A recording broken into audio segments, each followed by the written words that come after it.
First on our list is Community Gardens. We have Kirsten Walter here from St. Mary's Nutrition Center. Kelsey, can we get Kirsten on the phone or on the Zoom, please?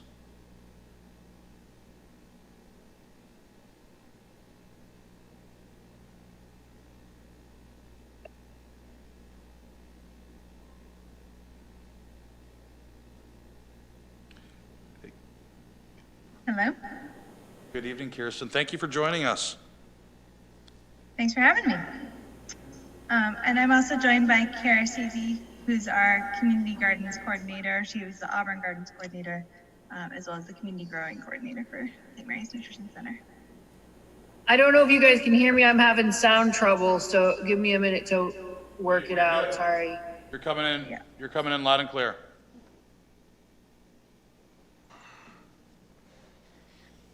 I don't know where you are, but you're pretty high. You've got a great view of Auburn there. Sounds like she can't hear us, but yeah, that's the new garden behind her. Great. Well, I can get started, and hopefully Kara's sound issue. I know it was working on Zooms earlier, so hopefully it'll get resolved. And I realized that we did not discuss how much time you want for this presentation, so I just wanted to check in about that before jumping in. Give the presentation to standard. I wouldn't worry so much about time. Rough estimates anywhere from 20 to 30. You know, we have allotted. If you don't take that long, that's fine. Okay, but. Okay. Yeah. Sounds great.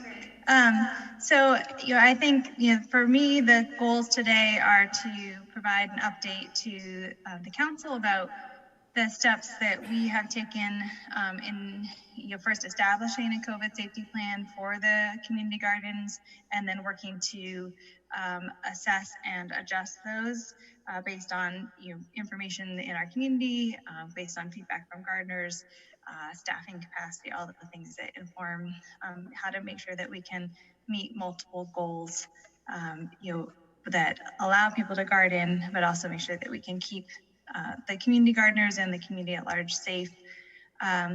So I did share a very lengthy document so that you would have it as a reference, but knew that not everybody would want to get into that level of detail tonight. And so also shared an overview of the very kind of nuts and bolts of the changes that we're making to the safety plan that we have for the community gardens.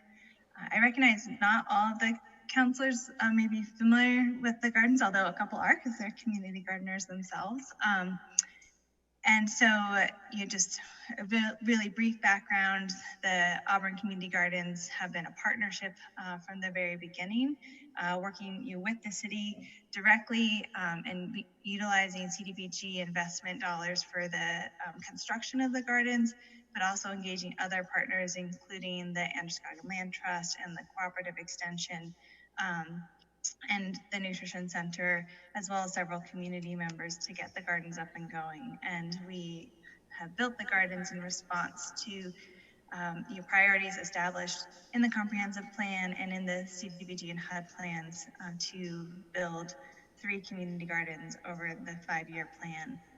And we were all set to start the 3rd garden at Whitney Street this spring, but things have been on hold with COVID and the inability to have large volunteer groups together when we got up and running this spring, but we'll be reassessing the timeline for that as we move forward.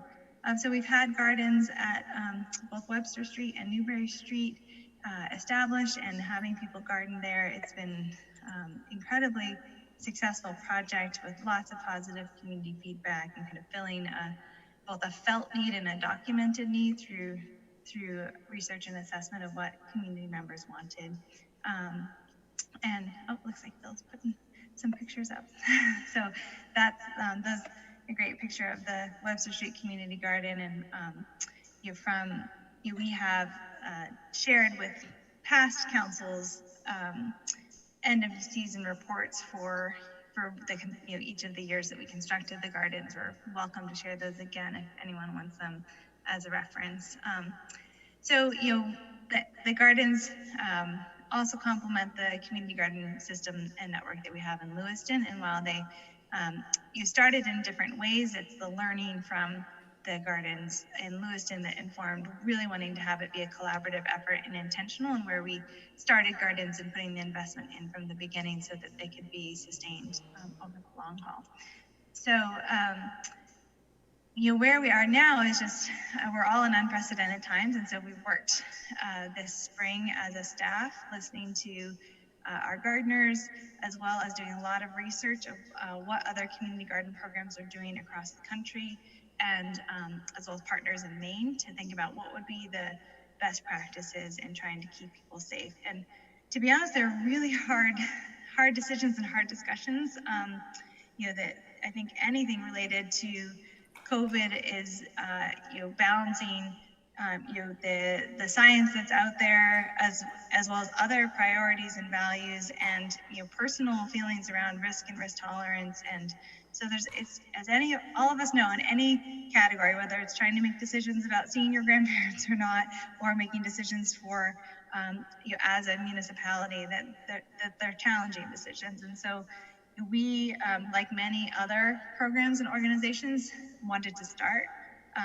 thinking about from a place of caution, and then knowing that if we could, and Matt and I have talked about this some, build a culture of safety and build the practices and common commitment to those safety practices, that would be a good place to start. And so I shared via email the document that had the original guidelines and protocols for safety, which included some pretty common things like physical distancing and masks and sanitizing common surfaces, but also implemented some things that were hard to implement, and that were hard for us to decide to do, which was to limit gardeners' access to the gardens to times that were staffed, because we knew that there would be people in there with very diverse risk factors, and wanted to make sure that we could ensure practices that helped keep people safe when they were in the gardens. And I think that is one of the things that has been one of the greatest concerns around the initial safety protocols, was that limited access. And we anticipated that, because we also didn't like putting into place.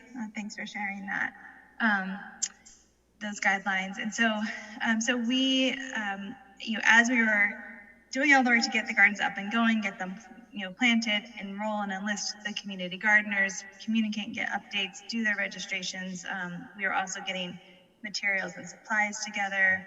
And we were able to secure funding so that we could provide each gardener with a safety kit that included a cloth mask, as well as their own set of hand tools and a bucket. So responded right away to add in additional blocks so that people could have more access. So we added 2 more blocks a week to ensure that access, and then also added additional watering blocks. And it got the heat and drought, on top of everything else that our communities are dealing with, has made it even more challenging. And so we worked to add more watering blocks, but even in this last few days, we had people out there watering every day. And at Newbury Street, we had someone out there in the morning and in the evening, because we recognize that it's just incredibly dry because we've had no rain.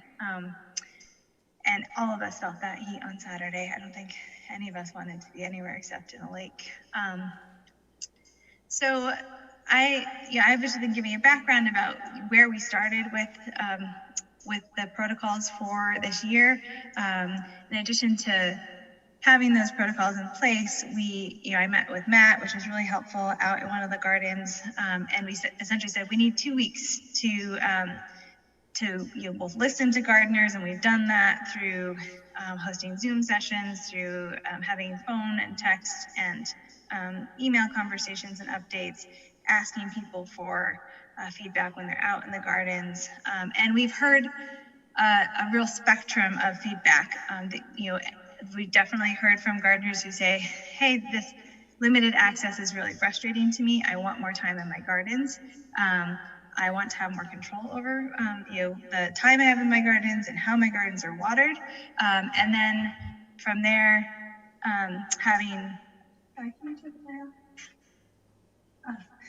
so from there, having gardeners who say, I'm really concerned about my health and or the health of someone in my household. I'm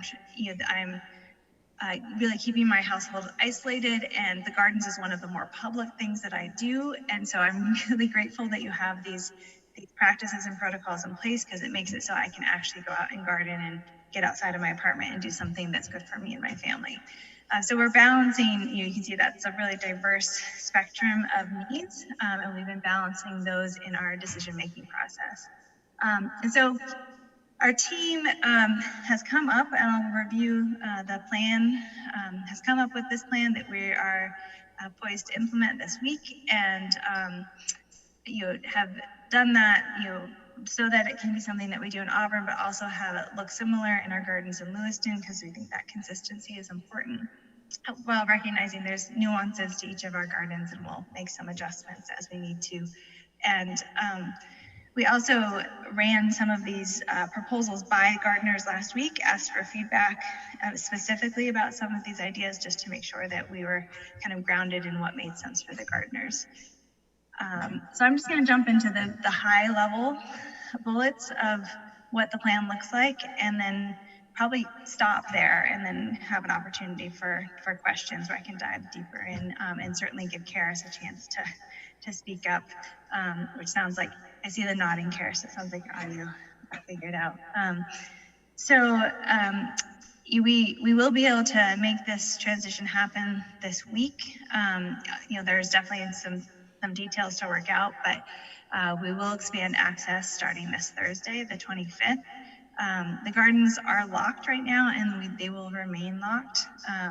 Webster has historically been locked, so that's no different. And we will give gardeners codes to the locks so that they can go into the garden whenever they want. But it's important to make sure that it's only gardeners going in there, so that we are reducing the number of other community members who might go in there if we're trying to ensure the safety of gardeners and the space. And so in order to receive the code, we'll make sure that gardeners go through a review of the safety protocols, which we already have done when they started the gardens, but since they are changing, I think it's important, and Matt and I talked about that a little bit too, just that kind of be able to reinforce what those practices are, especially since some of them will be changing. And since we'll also be procuring some sanitation and safety supplies that we're going to be getting to gardeners, we want to make sure we can review that with them and give them to them. And when gardeners are at the garden, they'll be able to access the water faucets and be able to water their own plots. And then we'll ask them to continue to bring those hand tools that we supplied for them for their garden plot maintenance. I won't read all of the bullets for the other ones, but just to summarize, we will continue to have those 2 staffed garden times per week at both Newberry and Webster. We want to hear from gardeners a little bit more specifically about the timing. So once we get feedback on that, then we'll confirm that those timing. It will continue to support some of the watering during those blocks, and we'll have access to the sheds during those times, but only during staff times. And that's something we've seen consistent in other community gardens as a COVID safety plan. Even nearby in Portland, they're using similar practices. And then something that we will be doing differently is designating Sunday as a day for reservation blocks. And this came about through thinking about lots of different ways to do this, but essentially for those gardeners who have told us, I am not comfortable being in the garden when there's lots of other gardeners because of safety and health concerns, or I want to make sure I can be in there when there's just one other person in my neighbor who I know is going to be practicing similar safety practices as I am, that will have reservations, just like going and reserving a tennis court or something else like that. And so that will mean that while all gardeners do have access, that Sundays we will ask them that if to not go in when it's a reserved block for somebody else. And we will do our regular mechanisms of communication to make sure that the schedules are clear. But gardeners will be able to go in any other time of any of the other days. So we don't anticipate there being a problem with that. And it seemed to address the request from some of the gardeners to say, I don't want to be out there when there are a lot of other gardeners. And a lot of the other safety guidelines will stay in place. So that's continuing to not have anyone come if they're sick, not making sure that people are masked. We'll have exceptions for people who cannot mask for health reasons, and that'll just be following additional physical distancing on top of the 6 feet that is required for anyone masked. We'll keep limiting the number of gardens to 5 people at a time, which really hasn't been a problem. We haven't heard any feedback that has been a concern, and ask that people wash and or sanitize their hands as well as the shared surfaces. So we're going to be working with Matt as well as some other partners to secure the cleaning and sanitation materials we need so that gardeners can be equipped to do that. So the timeline is, we'll be able to move pretty quickly on this. We just want to make sure that we can communicate clearly because we don't want there to be confusion and then that confusion to cause additional concerns. So that will be our priority over the next few days, is securing the supplies, creating new handouts and communication tools, and then communicating with gardeners to be able to put this into place so that starting Thursday, at the Thursday times, we'll be able to start giving out the codes to people who come and do the reorientation. That's a lot of information to throw at you, so I'm going to stop there and certainly invite Karis if you have anything you want to add. There is more that I shared in my email and in the document about the background and all about why we're doing that, and I'd like to spend some time talking about that too. Just want to give a chance for questions to come up, and also if Matt or any of the other staff have things to add too. Karis, do you have anything right now that you'd want to add? Can you guys hear me? Yes. Okay, sorry, I'm having some trouble. I normally use a Bluetooth speaker and it was not working. Yeah, I guess the only thing that struck me is just that there are some awesome resources in that document. We did a pretty extensive process beginning in March. The first webinar I went to was March 18th to learn how other community gardens, both in Maine and nationally, are doing things.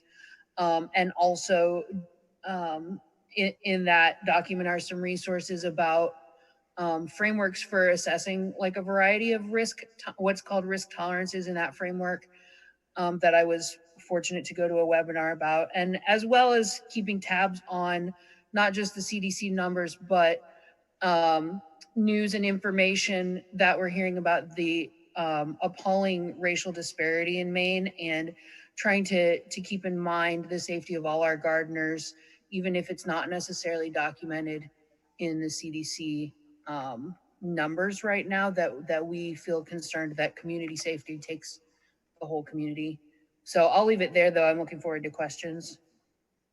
Yeah, thank you for that, Karis. So that's definitely where I do want to go further into after questions. But one of the benefits of doing work in this community for so long is that we have really strong relationships, with community members and different organizations. And, we are, at the Nutrition Center, we don't just do the gardens, which is a big part of our work, but we're also running the food pantry and lots of other programming. And we are hearing on the ground a much higher prevalence of COVID in our immigrant and refugee communities than is being reported. Like there's just a lot of anecdotal information coming through. So that concern about that the prevalence of COVID within our communities in both downtowns in Auburn and Lewiston is really important to us as an organization to make sure that we are ensuring that particularly right now we're seeing in our community not just folks who are elderly, but folks in our immigrant and refugee communities that are most vulnerable. We want to make sure we keep everybody safe.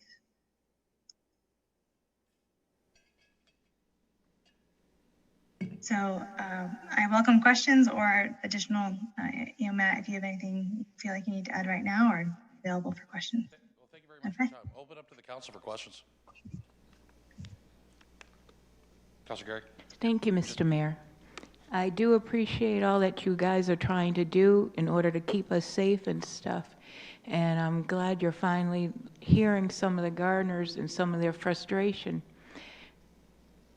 Newbury Street Garden has over 40 plots. They have like 23 or 4, I think, people signed up for it.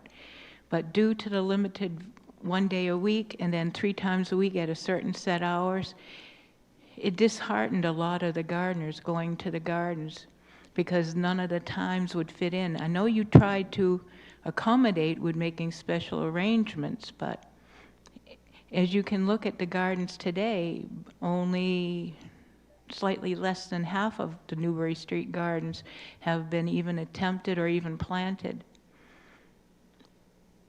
I know when when you had said once a week we could go in and once a week watering, I know I kind of rattled your chain because once a week wasn't enough, and then even 3 times a week, especially with this hot weather, is no guarantee that your garden will survive.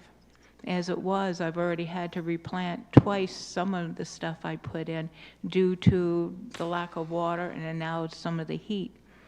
So I've read your document. It sounds pretty good that once we get trained, we can have full access to the garden and we can water our own plants, because historically Newbury Street, each plot is different depending on what plants you put in for a crop, but the garden being built in cinder blocks, especially where it heats up so the dirt so much, you need to water them a lot more.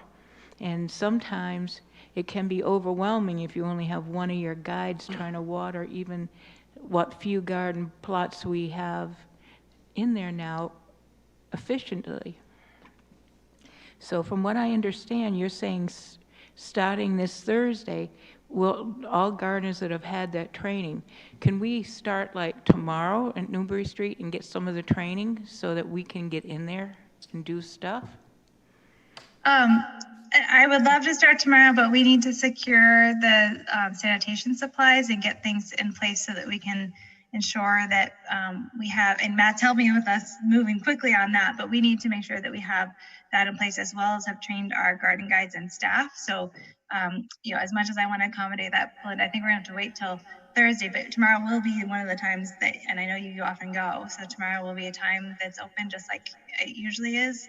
And then the Thursday time will be when we're able to start doing the training and the codes and handing out supplies, but it just will require us to do those things over the next couple of days. And yeah, we did hear you and other gardeners, and then we heard other concerns, on the opposite side. So that's what we've been trying to juggle. And, we've been fighting for our gardens and making them happen for over 20 years. So obviously it's something we care a lot about and want to make sure that people are successful in. And it has been a very hard season on multiple fronts, and hard for anyone who's farming and gardening to be successful right now because we had an incredibly cold spring. It's hard to believe that in the middle of May we had snow, so we couldn't plant anything because the ground was too cold. And then it went from that to being really hot and dry. So it's been hard for everybody that's trying to garden or farm right now. And we appreciate how frustrating that is, and we're trying to address it. I'd like to also clarify a couple points.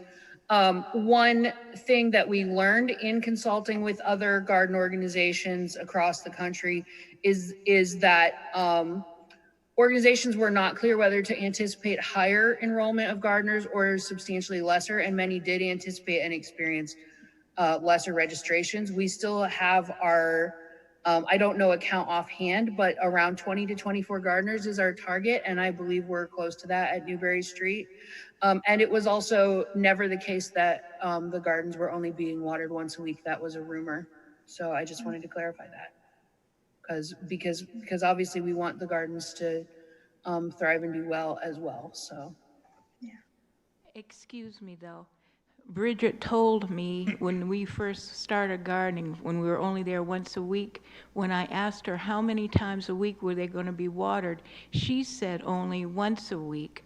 And she also told me that I should better plan for rain if I expected the garden to be watered more than that. And then it was after that, you kindly started watering it every 3 days. But in the beginning, historically, Bridget was the one that had told us all that it was only 1 day a week you guys were going to water, and that's why I was starting to get fussing. In I'm sorry regards, for the confusion, Belinda, but I know I talked to Bridget, who's another of our garden coordinators in Lewiston, who's helping out with Auburn as well.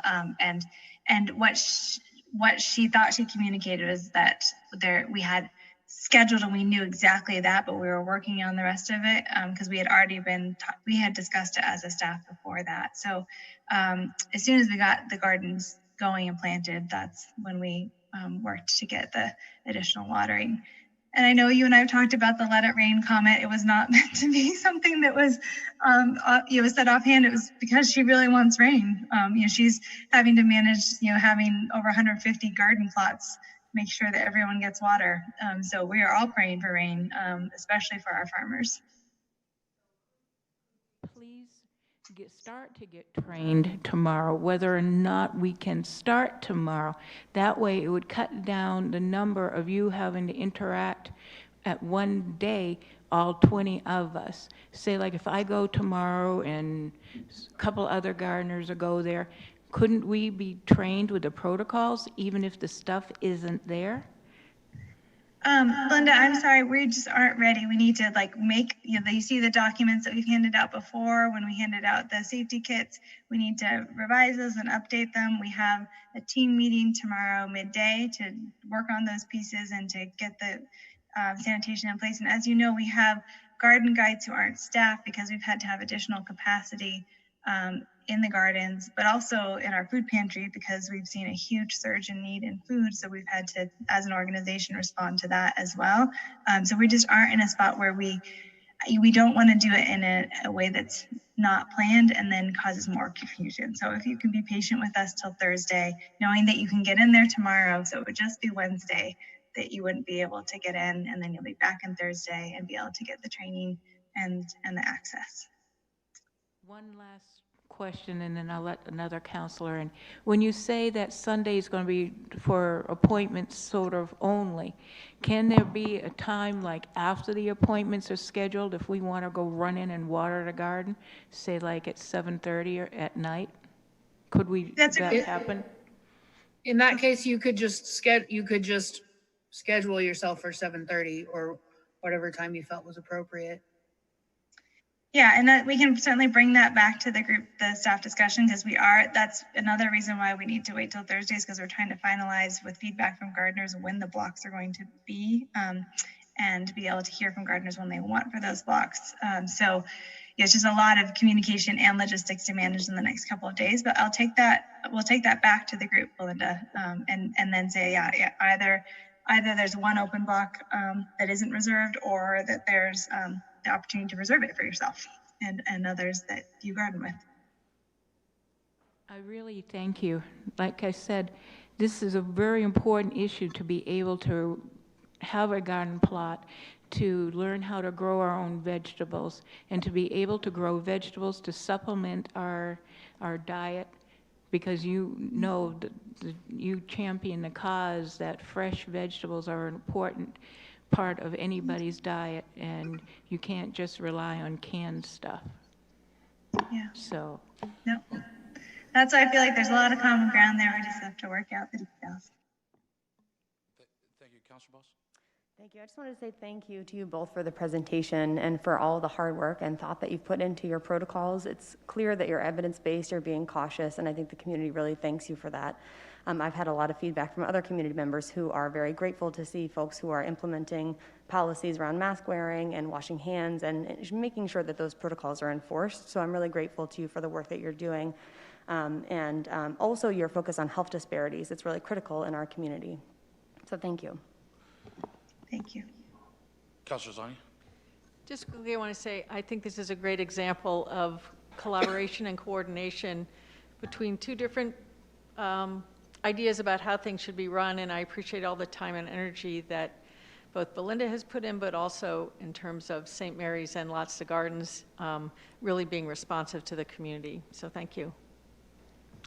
If I could, just as a follow-up, looking past this specific issue, and I'd like Councilor Gary and I know Councilor Walker has looked at it, just to give us a little feedback weekly, just a couple minutes in our communication during our next meeting, just to see how everything's going, get a little feedback on that. I'd also like to, foreshadow another workshop, probably later on this fall, early winter, looking at the success of the gardens, almost like an after-action review.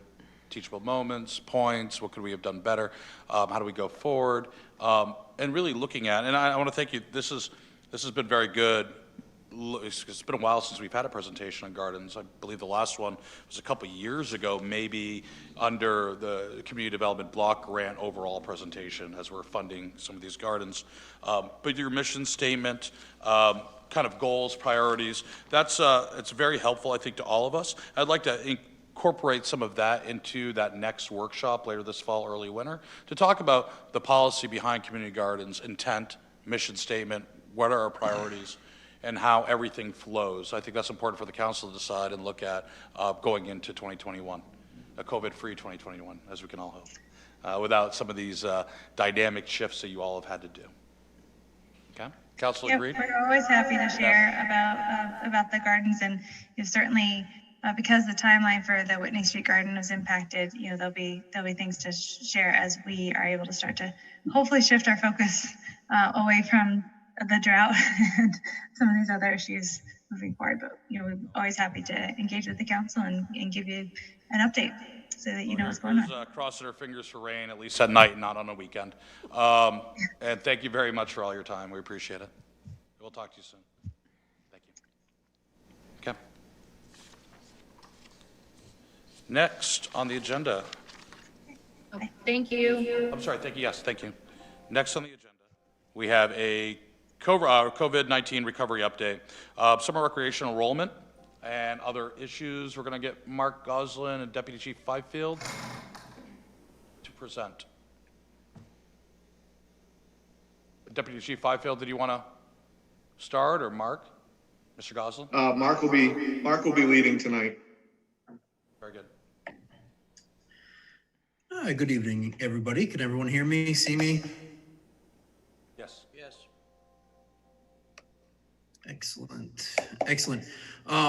First off, before I get into the recovery, I know we wanted to talk about recreation and have a quick update of where we sit with summer camps, and kind of where it started today, and a lot's been going on. So I asked Sabrina to join me this evening and talk about what the team's been doing, and just kind of focus on how we got to this moment from a planning standpoint, the numbers, and then also give an update how today went with the opening of camp. So Sabrina, take it off, and you can lead off. Thank you. Can you guys hear me? Yes. Yes? Okay. We have 4 minutes ago officially gotten through our first day of rec camp, which in itself is always a big accomplishment, but under the current circumstances, it's even more. I will say we had a pretty uneventful day, which is a good thing in the rec world. A lot of that is due to the amount of staff training that we did last week. We've been a rock star staff with summer camp this year, and just being prepared. Things went extremely smooth with drop off, pickup, the activities throughout the day. Outside of your normal summer camp, a little overheated because it was super hot today, and just a few other things. It's just your normal rec camp stuff that we tackled. I did want to just kind of go over some of the numbers. Over the last few weeks, we've kind of been studying out around 170 campers, and every day we'll see a few that are removed from summer camp with refunds, and then a few that are signing up. That's no different for today. We had a few that unenrolled last minute, and then a few that enrolled. So 170 seems to be where we've kind of remained steady with it. Of the 170, we have 42 that are non-residents, which accounts to just about 25% roughly. On a normal summer camp year, non-residents would account for 16%. So there was a little bit of an increase there, but there are still slots open in every single one of our camps. So there was no Auburn resident that was, denied or unable to enroll if they wanted to. Of those 42 non-residents, they come up to about 9 different communities. Lewiston being the most with 23 kids, which again, in a normal summer year, we have about 42 non-residents. So there really wasn't much new outside of just our capacity was a little different. So it changed the percentages. But outside of that, today went pretty well, pretty successful. We had an amazing training last week. On Friday, we had our parent meeting at the different locations. There were parking lot parent meetings, and it was more about collecting documents and information we needed for camp. But staff did a great video instead to help show the kids and parents what a day in the life of summer camp will look this summer and how drop-off and pickup will be different from the years past. So if there's any questions, I'm more than happy to answer them. My plan is to kind of get through this week, and then I'm going to put together a recap how the first week went, things that went well, that didn't, changes, and anything major that has come up. So that will come out a little bit later, probably Friday afternoon, if not Monday during the day. But are there any questions? Thank you very much for that update. Obviously, it's hard to tell how protocols and everything are working now after only one day, but that's reassuring. Are there any questions or comments, Councilor Zani? Thank you. I appreciate the work that you've done to get to this point. I wonder if the mayor made a good point in terms of hearing from Lots to Gardens, a real after action and a lot of things. I think not just how this summer went, but moving forward, it'd be great to hear that same sort of level of reporting later on about summer camp. What's the staff to camper ratio, and is it different from what you have in the past? So we typically stick within the eight campers per one counselor ratio. That's normal for every year. We have not changed that for this year. If anything, we hired a few floaters, and the floaters are really geared towards throughout the day, cleaning touch points, helping with activity, cleaning. They're there as backup. So if there is a counselor that does go out and all of a sudden have to quarantine themselves for either 72 hours or the full 14 days, we have someone that's been there in camp. They know the protocols, they've been trained. So we do have some extra hands on deck for this year, but our normal ratio is 8-to-1, and that's still true for the summer. Okay, thank you. No other questions? Okay. Ms. Best, thank you very much. You're welcome. And just to piggyback one last thing about the arena, how that's going. We actually opened up both sides as of last week. We have both Rink 1 and Rink 2 running with the same protocols, separate entrances. Overall, things have been going smoothly as well there.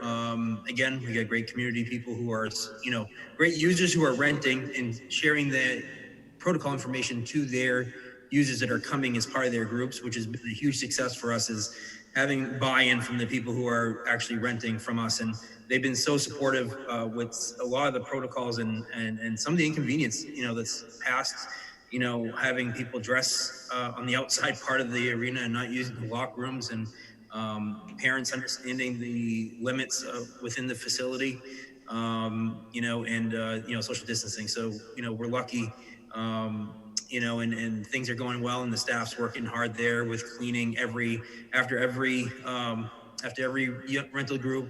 We take about a half an hour. We clean each side on each, top to bottom. So staff's working hard to make sure that we're still providing a safe place for them to enjoy their activities. We actually started a Learn to Skate program here this week. It's a drop-in in the mornings, and we have a certified instructor that's doing those, and that's through us as a building. And I think this week we'll have about 60 people taking advantage of that program this week. So it's actually a nice addition to what we're offering in a very challenging time. So, but if no one has any other questions about rec, I can move right into recovery. Was that 60 people or 6 people in that learning program? 60 Oh, very good.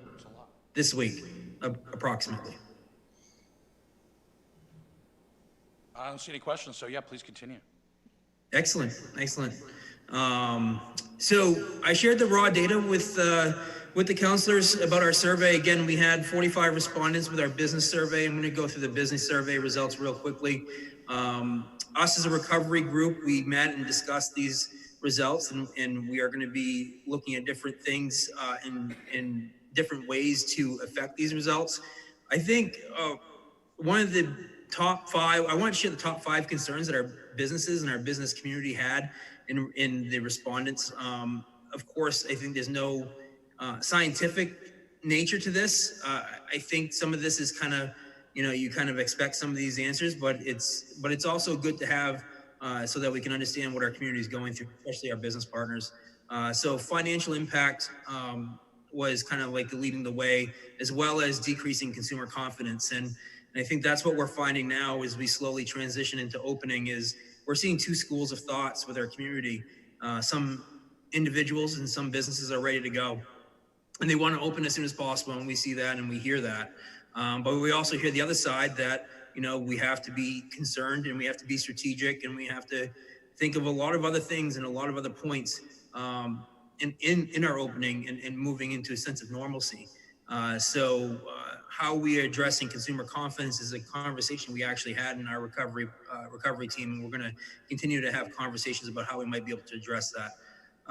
The duration of time the outbreak, of course, was something that came up. Of course, our businesses were worried about their actual livelihood, about going out of business, and then also how they're going to get some of their products and supply in order to serve their customers. We asked creative strategies. We asked a question about how people were coping. We had someone who does CPR training. They did some blended learning opportunities that allowed them to still maintain their business, and then also did some outdoor learning.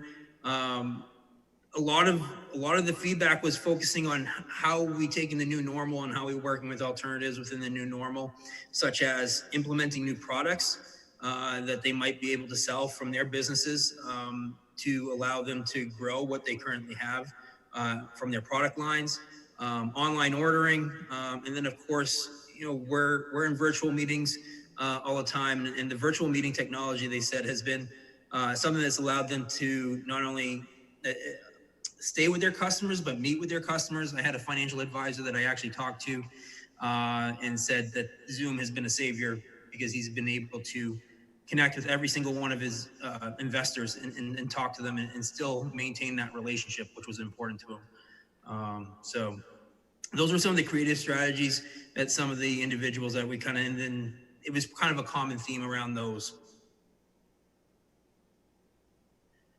When we asked the question about helpful resources, a lot of the things came out is how we can continue to find ways to support the people who are working. So how can we find ways to help these businesses support their employees?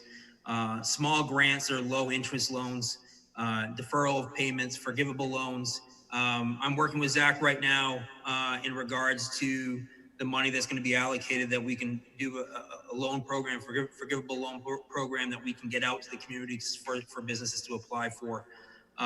Rental assistance tax deferral, and some comments about fast track permitting process, and is there a way for us to look at the permitting process and make it a little quicker for businesses? But those were kind of the 6 kind of recurring themes that I found, within the survey that kind of we as a recovery team will kind of look at further a little bit and figure out how we can hit these items. And is that the last slide on that one? No. And then we asked the question of how the City of Auburn could help. Again, it's continuing to find financial resources. How can we find financial resources to assist businesses? The permitting aspect of it. How can we explore adjusting to this new normal? And I think the city's done a good job, as we, Matt Fifield and Phil have done a great job in how we've rolled out everything in regards to as we're slowly transitioning from lessening the protocols and the things that we can do as we open. Can we show a consistency and alignment with the state? And then, something about marketing assistance. How can we help market small businesses? highlight local businesses and highlight what they're doing. And again, that kind of goes back into the consumer confidence question that, you know, we're going to look into a little more. So that's the business side. I'd like to jump into the community, unless you guys want to do questions on the business, and we do the community after we do some questions on the business. Councilor Lozani? Just quick, did you collect demographics on either of these so that we get to know who was filling them out? No, we did not. These were all driven, you know, without any names, addresses, information from people. But no age or type of business or anything like that? No. And when the question about... We do have a sense, but it's mainly, some of the sense comes from me from making some personal phone calls to people. And then you had one in the business, the duration time was too much or too little. Duration time, do we know when they were saying it was too long for opening or too short for opening when you asked about duration time? I'm just curious. It was more of the duration of the time of the pandemic. Was the concern, is how long it's going to keep going, which is going to hinder their business. Okay, thank you. Continue, Mark, please. Okay, that's it, Mark. You're good. Excellent. From a community standpoint, we had 273 respondents with our community survey. A lot of great feedback from our community. Top 5 topics. Again, small business was number 1. A lot of our community is interested and concerned about our small businesses and their success and their livelihood within our community. Economic impact was 2nd. Our health-related infrastructure was 3rd.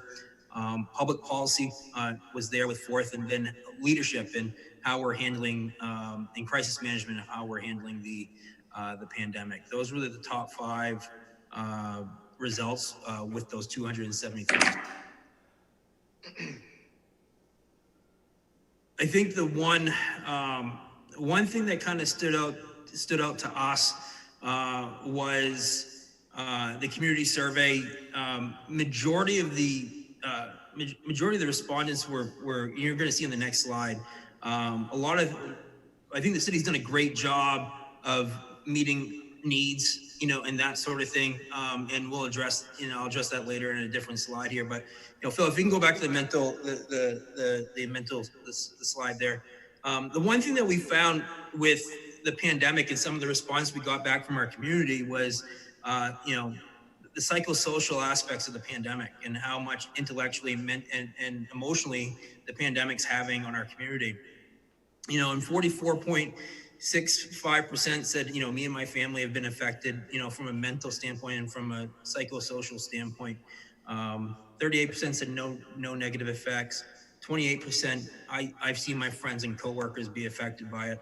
And then 19%, my parents and extended family, I've seen them be affected by this. So it's something that we talked about in the recovery plan, in the recovery team meeting, about how we can look into resources to address this. And by the way, this is not just in our community, but it's also with Matt Fifield's team and our internal employees who are going through this. You as a city council, this is a different world that we're living in right now. We're social animals. I think everyone enjoys, everyone's not like a social butterfly like myself or Sabrina or whatever, but it's having an impact. And I think we're also seeing that from a recreation standpoint when kids come in to camp, or when I've seen them come into the arena, their parents have said to me, thank God we have this, because my son or daughter is acting 100% normal compared to kind of going through and battling this pandemic and being socially distant from everyone else. And it's affecting a lot of people, not just children, but adults, people who have their schedules. So it's something that we're going to look at as a recovery team of how we might be able to provide some resources there. Some education challenges. We had an education question with the community survey. A number of different things came up. I wanted to highlight some things that were from the feedback that we received. It was tough, being a parent and, working from home and being a teacher at the same time. Having my children with the lack of social interaction was very challenging to have some of the parents watch and see their children go through. Understanding expectations and sometimes a lack of qualified support, maybe with high-level academics. Time management of trying to help their child, and also them as well as a parent, trying to do from teaching to parent and understanding the time of their day and how much how much this pandemic has affected them. Communication and engagement, and a lot of that deals with the connectivity, where some individuals didn't have the connectivity to do the distance learning or the online learning.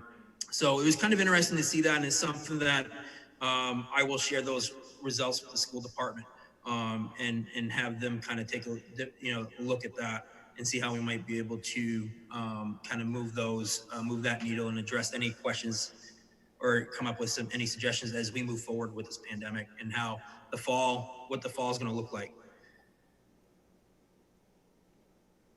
And this, the needs assessment, I kind of wanted to share a good number.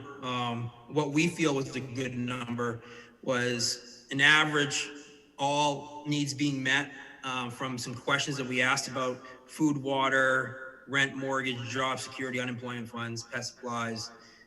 Those are all the highlighted elements that we asked. And an average, all needs being met, 54%. Most of their needs being met, 14%. So 68% of the respondents said that all or most of their needs were being met, which I thought was, a good response, but also at the same time, the higher response is saying that some of their needs were being met, where some with supplies. And again, back to the mental health and well-being was the stress and emotional aspect of the pandemic, which is why we're going to focus on how do we find resources, not just for our community, but our internal constituents as well. And, and see how we might be able to affect that in a positive way. And then we did ask how people were coping. How are they dealing with the pandemic? Zoom was very popular with getting support from family and friends. Sabrina and I were happy that people were using outdoor activities and recreation to deal with the pandemic. I think a lot of people were looking at outdoor recreation, just walking, just being outdoors, as a way just to say, hey, look, I just need to get out and get myself in a good place. Supporting local, making donations.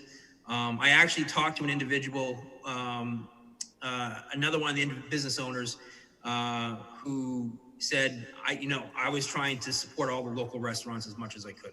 I made a list and I tried to make sure I go out and support the local restaurants as much as I could, because they were probably the ones that were hurting the most out of this. A lot of families developed new routines, and which meant more family time, staying engaged, and then, using faith-based routines to help them through this. So those were some of the more popular coping answers within the survey. And then lastly, I think we also did ask, hey, what can the city do? And, we had some support mental health, open safely, strategically, don't rush. How do we get everyone using proper PPE? Supporting local agriculture. That's another one that I'm talking to Zach with. Sabrina and Zach and I actually sat down and talked about some funds that we might be able to put towards the farmers, some more funds towards the farmers market, and some vouchers to encourage people to support our farmers in that group. Supporting small business. We're going to be coming out with the forgivable loan here soon, and having people apply for that. It was also good to see there safely support recreation outdoor activities. And then from the raw data, we actually had a lot of people that just were emphatic about opening. They just really wanted to see our city back open and open for business. I would be remiss if I didn't add that in there, because we did have a lot of individuals who shared that opinion and shared that sentiment. Good, Mark? Yeah, what I'd like to do, if we could, I know we probably have some questions, just hold that for a moment. Deputy Fifield, did you have a overall report that you'd like to provide before we kind of run out of time? We can always continue a little bit later, but. Not tonight. It's a good report. Yeah. Mute.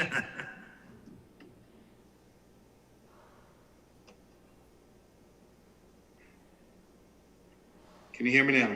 Can. Okay. The report I gave you folks yesterday was the most updated report. I wasn't planning to give a COVID-19 update for today. Very good then. We'll turn it back to questions from Mark, and of course, Deputy Chief. Any questions on the survey? Start over here, Councilor McLeod. Can I just see the first slide in the community one?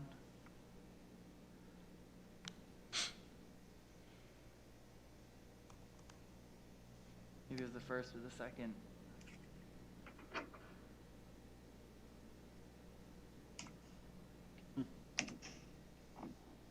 Getting there. Yep, that one. So Mark, on this, the top 5 topics, was that question in regard to what we as a community should be putting out for more information, or the top 5 topics that the community is concerned about? Top 5 topics community is concerned about. Okay, perfect, thank you. Councilor Zani? Thank you. Same slide. When you say health-related infrastructure, do you know specifically what is meant by that? Yeah, so health-related infrastructure is anything that, it could be dealing with hospitals, how hospitals are dealing with the community. Also, as it relates to any individuals that are, testing. There was an individual that mentioned something about lack of testing sites. That type of thing, which testing sites have now increased. Some of that is out of our control because some of that is, done outside of us.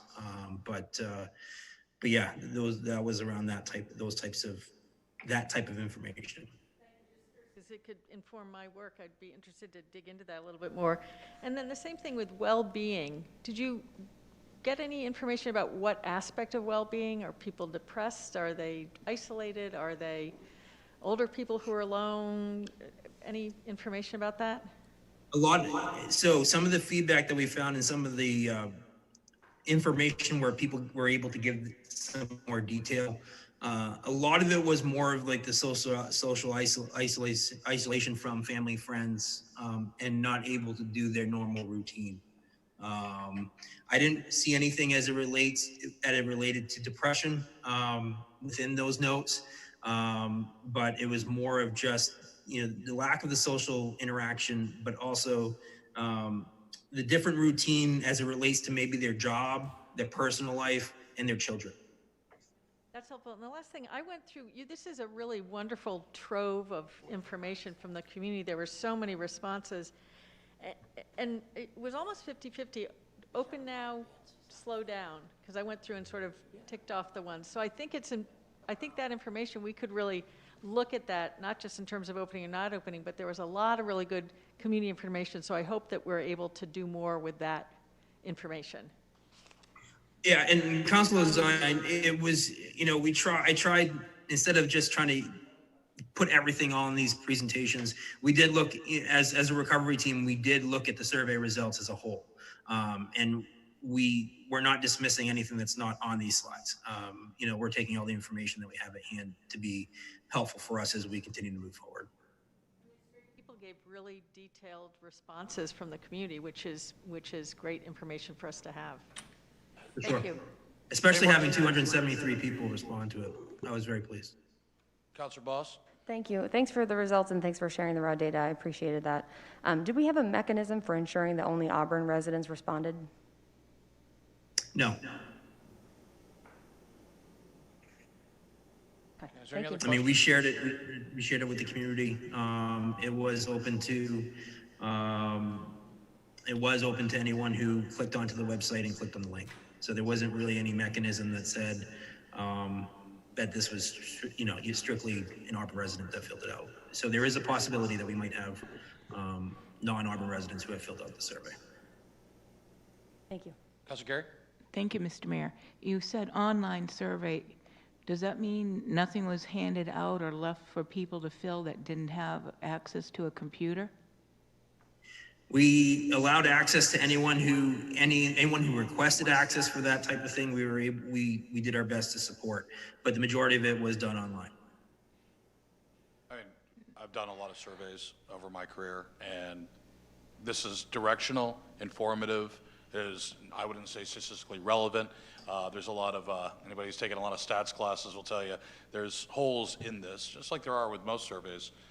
But again, it's directional. There's some good comments in there.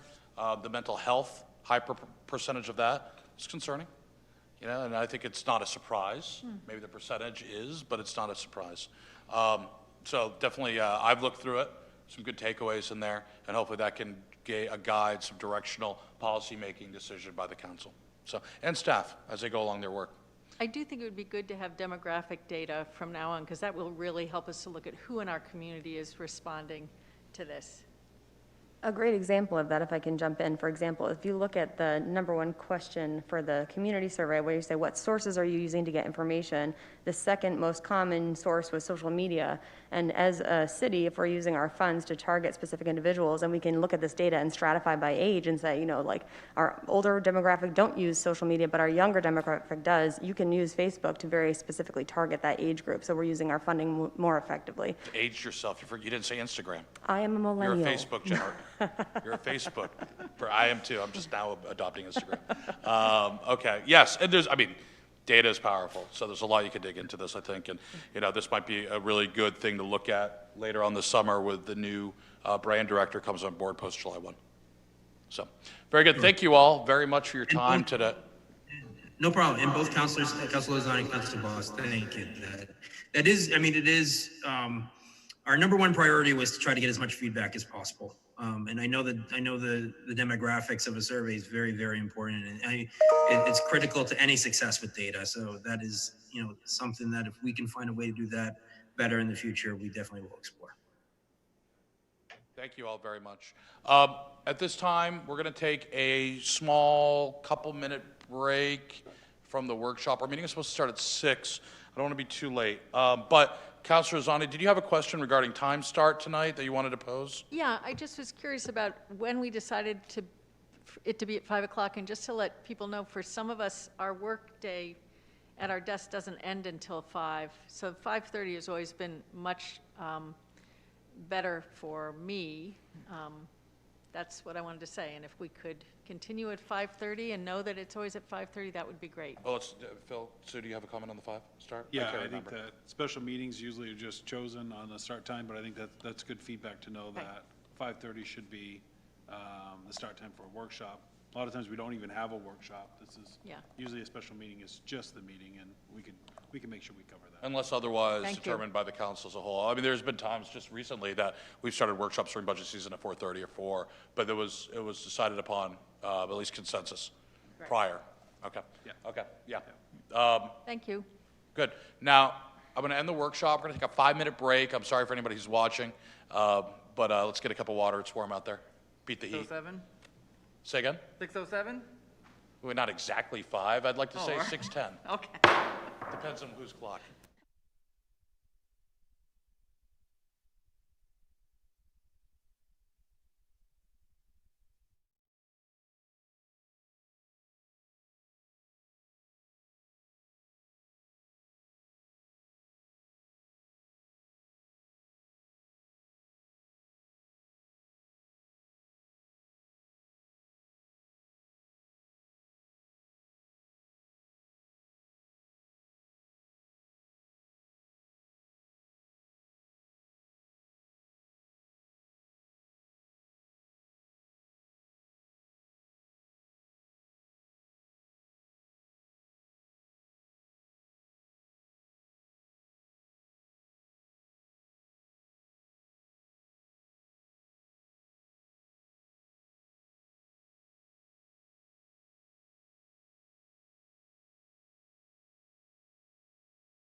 He sent it to Peter and I. Nobody's thinking correctly when it's 9 degrees.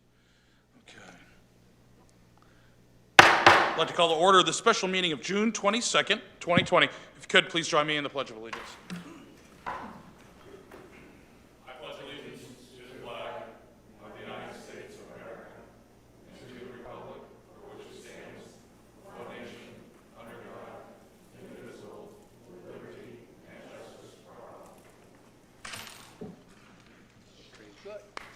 Welcome. Evening. Thanks for bearing with us here. Running a couple minutes late. First on the agenda under new business, we have a public hearing and a vote on Order 75-06-222-020. It's a consolidation of two polling places for the July 14th, 2020 election. Wards, and here's a proposal, Wards 4 and 5 would be voting at Auburn Hall. Wards 1, 2, and 3 will be voting at Norway Savings Bank Arena. I'll entertain a motion at this time. Motion second. Okay, motion Councilor Lozani, second for Councilor Walker. I'm going to open this up to the public as a public hearing. Are there any members of the public that would like to speak? If so, please do the raise hand feature on Zoom. No hands are raised at this time. Seeing none, I'm going to bring it back to the council. Council, any discussion on this? Councilor McLeod? Yeah, I just had questions if we can reach out to LATC to make sure that the bus route can go that far that day and hopefully have a drop-off up at Norway Savings or close to it. Mr. Manager, I believe you had an update on that? And you're on mute. I do. I reached out to Marcia Bennett, the director of the LATC, requesting that, and she said that they are going to work on doing that, and Phil has been copied on it, and Phil will stay in the loop on that. Okay, very Excellent, thank you. Thank you. Any other questions, comments? I'm going to just go around the room. Councilor Boss? Thank you. Is this the maximum number of polling locations that we can have based on the number of volunteers that we have already lined up for the day? I'm concerned with the number of workers I have lined up, and actually I've had a few that have recently contacted me to say that they decided that they weren't going to work, so yeah. Thank you. Is 2 pushing it, or do you feel comfortable with 2? I feel comfortable with 2. Okay. Yeah. Thank you. Councilor Walker, I believe? My only comment is that we have a good understanding after we've opened this up to see exactly how everything went and is there any real hang-ups of any kind. I think when it comes presidential, you're going to see a big difference than what we're going to see for this.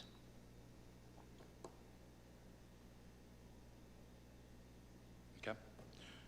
Any other questions or comments? Councilor McLeod? Just one more question. Do we know roughly where our absentee ballots stand up to this point? 1,800, so that's about 11%. Okay, yeah, perfect. About twice as normal? Twice as high as normal on this type of election? Oh, for this type of election, it's like 3 times. Okay. Yeah. Very good. If there's nothing else, I'm going to call for a vote. Oh, sorry, Councilor Gary. Thank you, Mr. Mayor.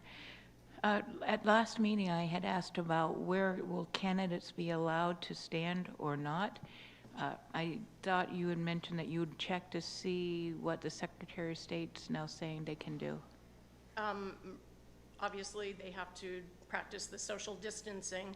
My understanding is that we're going to try to set up tents outside of the polling area. Candidates would be at the entrance, and petitioners, if there are any, will be at the exit. Thank you. I'm going to ask a roll call vote at this time. Sue? Councillor Milks? Yes. Councillor Walker? Yes. Councillor Gary? Yes. Councillor Carrier? Yes. Councillor McLeod? Yes. Councillor Lasagna? Yes. Councillor Boss? Yes. Motion carries unanimously 7-0. Next, we have Order 76-06-222-2020, confirming the appointment of Brian Wood as Auburn's new Assistant City Manager. I'll entertain a motion. So moved. Second. A very quick motion for Councilor McLeod and a very follow-up quick by Councilor Walker. I'm going to open this up to the public for comment. Are there any members of the public that would like to speak on this issue? If so, please use the raise hand icon.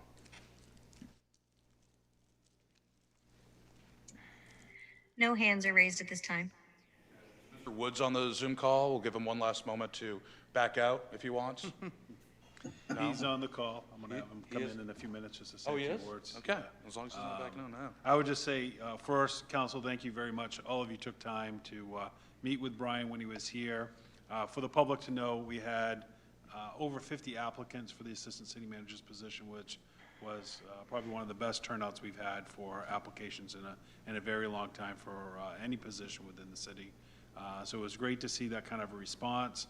We had a lot of strong candidates. We had from local candidates that are current city managers of communities that are smaller than ours to some from different sectors of the business environment, as well as candidates that were city managers of communities that were outside of the state of Maine, as well as assistant city managers. So to be able to bring in a candidate like Brian, who has a great deal of experience working within a large community, but as Brian would explain to you, they're broken into wards, so you know, he deals with potholes in Washington, D.C., just like we deal with potholes. So those are some similar challenges that he works with.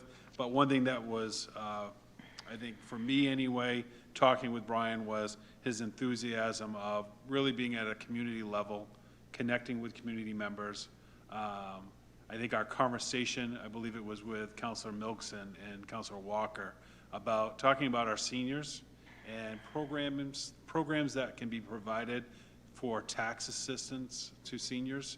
Brian's worked on that in Washington, D.C., has a good handle on that. That program has been running for some time. So to be able to hear the experience that he has on taking a program and building it from the ground up and ensuring that it works with a community and to be successful is important. And so those are great things that we heard from Brian when he was here, and he and I have had several more conversations as well.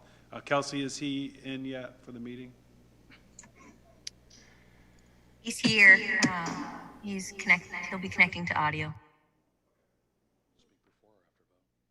Yeah, after the vote. We'll have him speak after the vote, Kelsey. Very good. Maybe. Any other last-minute comments before we vote on Mr. Wood? Just Councilor thank you so much for including the CV. I had a number of people who were very pleased to be able to see that today. Okay. I'm going to ask for a vote. Roll call vote? Counselor Milks. Yes. Counselor Walker. Yes. Counselor Gary. Yes. Counselor Carrier. Yes. Counselor McLeod. Yes. Counselor Lasagna. Yes. Counselor Boss. Yes. Very good. The order passes unanimously. Now, at this time, I'd like to introduce you to our new Assistant City Manager, Mr. Brian Wood. Yeah.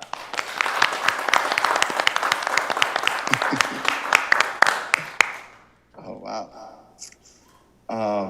Well, I would like to take a moment just to say thank you to everyone. I am beyond excited, elated to be joining everyone up there.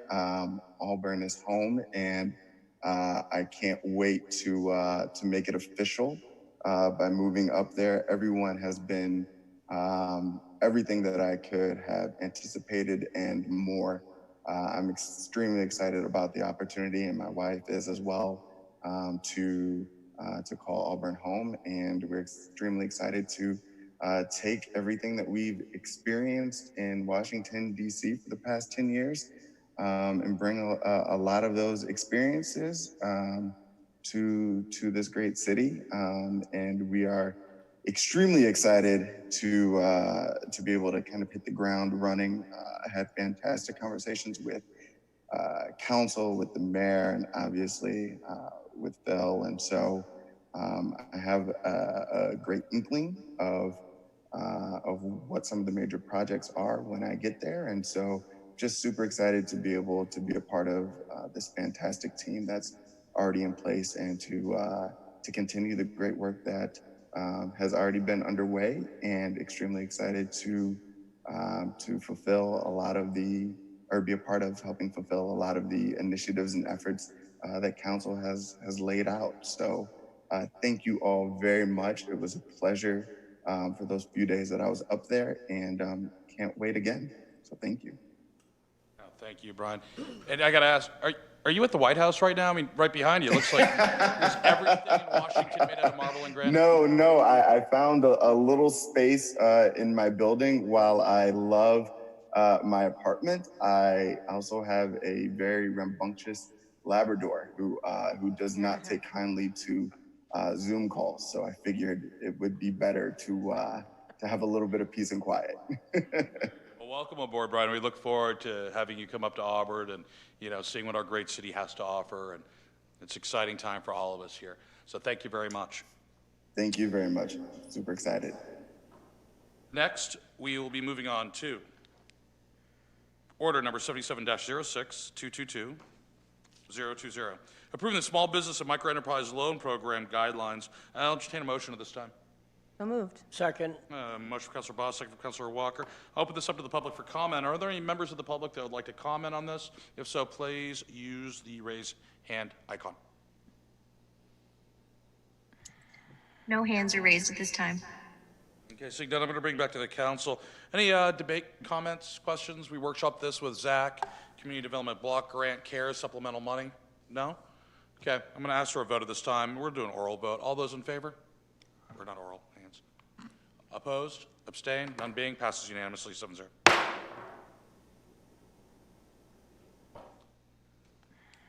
Next item we have is Order 78-06-222-020. It's authorizing the cancellation of the July 6, 2020 City Council meeting. I'll entertain a motion at this time. So moved. Second. A motion from Councilor Carrier and a second from Councilor Milks. I'm going to open this up to the public for comment. Are there any members of the public that would like to speak? If so, please use the raise hand feature.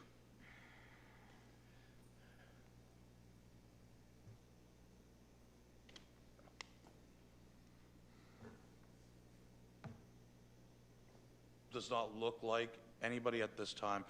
We'll move forward with a show of hands. All those in favor, or excuse me, I'm sorry. Bring it back to the council. Any comment, any debate? No? And remember, just as a reminder, we said we talk about the July meeting now. In the second July meeting, we talk about potential of a one meeting in August. Okay, date to be determined. So this is just for July.